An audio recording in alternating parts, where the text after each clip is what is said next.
is the Hoka Speedgoat 4. And if you're in the market for a versatile trail shoe that can handle just about any kind of terrain, well, this just might be the shoe for you. Let's jump right in. Welcome.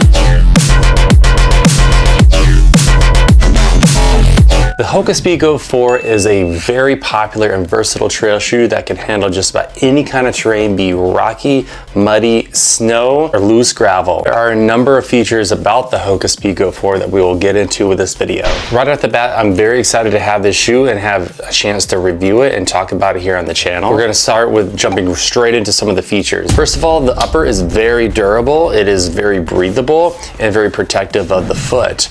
As you can see, it is quite kind of a thicker material, but even some of this 3D overlay is not very obstructive. But what I will say is that the overall features and feel of the shoe feel very protective, especially features such as the front toe cap and the back heel counter, which we'll get into in a second. So right off the bat, one of the first things that you can see is the construction of the shoe and just how well made it is.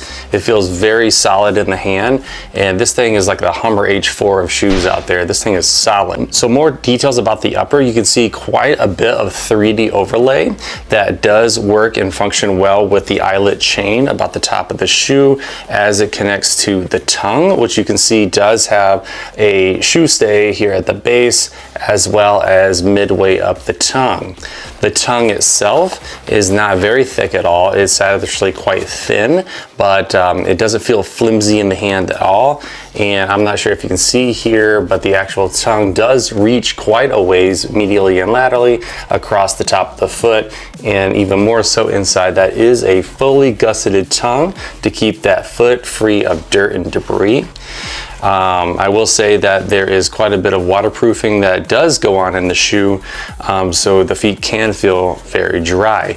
And then moving into the toe cap, as I said before, you can see how stout of a toe cap this is. This is quite the shoe that is built for just about anything. It is built for longer distances, especially over trails, anything from 30, 50, even 100 miles, 50K or 100K in the ultra marathon category. Quite a bit of overlay to protect that foot. And then moving to the back of the shoe, you can see just how stout of a heel counter this is. It is quite the rigid heel counter. I'm not able to bend it at all, and there's quite a bit of overlay over the back of that heel counter. There's a nice heel tab for ease of use on and off. I will say that donning and doffing or getting the shoe on and off, it does take a little bit of effort. This can be quite the rigid upper in terms of just getting that shoe on, but once it's on the foot, it does feel very secure. And we'll get into the fit here in a second. So more about the upper. This is quite the plush shoe. It does have quite a bit of padding. I'm feeling the heel counter back here, and there's actually quite a deep heel pocket, and just where my fingers are kind of touching as it touches your Achilles, quite a bit of comfort and padding. A special note about the laces. These laces, I'm actually a huge fan of these laces. They are not plush by any means, but they're not thin, and they don't really stretch that much. It's almost like the ideal width in terms of the thickness of the tongue and as it lays on top of the foot, and as it works with the shoe. The eyelet chain material doesn't actually connect like some of my other Hokas do, so I feel like the spacing of the eyelet chain with the laces and the tongue is pretty satisfactory. I didn't have any problems with this shoe coming untied or being too long, which I do notice in some shoes. So overall, I'm very pleased with that. Then jumping right into the insert of the shoe, something I like to do with shoes is pull out the insert and then take a look. This is just kind of your standard ortho light insert from Hoka. It's not overly thick or thin. It feels just right, kind of right there in between. There it is, Ortho Light on your screen. And taking a look at the inside of the shoe, just as where that heel does make contact, there appears to be perhaps a drainage port that does allow a little bit of that water to escape the shoe. And I did just look at the front of the shoe without the shoe liner, and it does appear that there are some drainage ports in there for a little bit of dryness on the trail. There is some decent arch support inside the shoe. It does work well with that insert as well as the midsole here.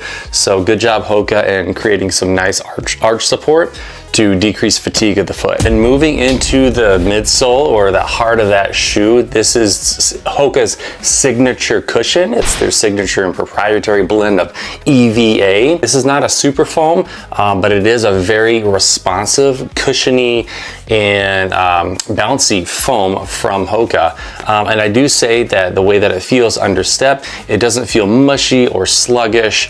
It actually feels quite nice. It feels peppy and energetic, but at the same time feels very protective and cushioning of the foot. And you get a decent amount of it. That's going to be 32 millimeters in the heel and then 28 millimeters in the forefoot for a 4 millimeter offset. The overall weight of the shoe does feel light in the hand, and according to Hoka, that's going to be 10.8 ounces. Not the lightest shoe on the market, but given that it's designed to go the distance and stay one with the foot, and then that stack height with that EVA foam from Hoka, that's actually not a bad weight. And more about the midsole and just the overall shape of the shoe, you can see just how wide the front of the shoe is, kind of that landing platform. The idea behind this shoe is that you're going to be out there on some loose and unpredictable terrain, and Hoka has done a good job in creating a safe platform of its height of the stack height and then the width of the landing platform to help give you a little bit more stability and protection out there on the trails. And with that being said, the way that the midsole does work with kind of that heel pocket inside the shoe, it does seem to have some lateral and medial support of the material of the midsole that kind of rides up the middle and the side of your foot to kind of cradle and hold that foot in place. It both keeps it from gyrating side to side, but it also can kind of serve as almost like an ankle gauntlet to protect your foot in the case of any kind of ankle roll or slipping of the trails or anything like that. I feel like Hoka has done a good job in keeping safety in mind of its intended users, which are going to be mostly trail runners. Considering the shape of the shoe, this is going to be a rocker design.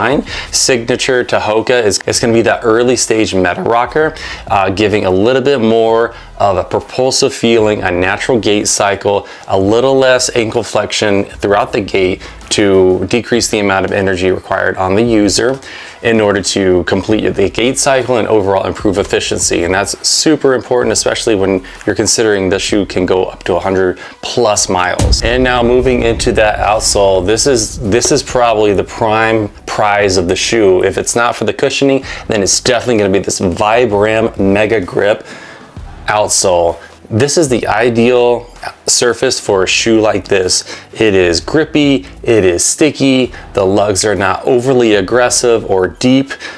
There's just the right amount of rubber on the outsole, and Hoka has done a good job in removing unnecessary foam to decrease the weight. And then considering the geometry of the shoe, you can almost see that there's a little bit of forgiveness in the forefoot, considering where the user is going to be running on the front of the shoe, especially kind of that midfoot strike, that is allowing the middle of the forefoot on the outer to flex in and out during the gait cycle. So Hoka's done a good job, and I gotta say, when running in the shoe and feeling it under step and just the overall riding comfort, it does feel almost like a suspension system that you're kind of riding upon and within. The shoe does a good job, instead of having you ride on top of a huge slab of foam, that you're almost cradled within this nest of foam and then a slab underfoot, giving a nice, comfortable, and safe sensation underfoot. So I feel like Hoka's done a very good job. And then considering the actual traction of the shoe, I have put this shoe through wet conditions, slippery conditions, muddy conditions, rocky conditions, you name it, uphills, downhills, and I've always felt secure and safe with this shoe, specifically because of this outer. And that's even more of a testament to Hoka, considering the stack height, especially with this shoe. You consider that this is well off the ground, and then where it's placing you, by the time that it reaches your foot, you're a significant amount of distance away from the actual surface. So if there were to be a tip of the shoe, that could be exaggerated even more so on your body. But with the consideration of safety with the overall design of the shoe and its traction, I feel like the runner has a little less to worry about and can focus more on the task at hand, getting the run in, and worrying less about rolling an ankle with this Hoka Speedgoat. And now moving into some dislikes of the shoe. I did dislike kind of the upper. I felt like it was a little rigid and not super supple when it was being laced up, and upon the top of the foot, I felt like it was kind of working against me in a way, especially about kind of that midfoot. As I was kind of toeing off there, I felt like there was maybe some scrunching going on of the material. It wasn't too bad, you know, you kind of got used to it, but it was kind of not a wonderful sensation, to say the least, in the beginning of the ride. And I felt like it does kind of soften up over time. Another thing that I am not a super fan of is the fact that these sidewalls of the shoe, both the medial and the lateral side of the shoe, it almost can feel like it's pressing and compressing the middle of the foot here.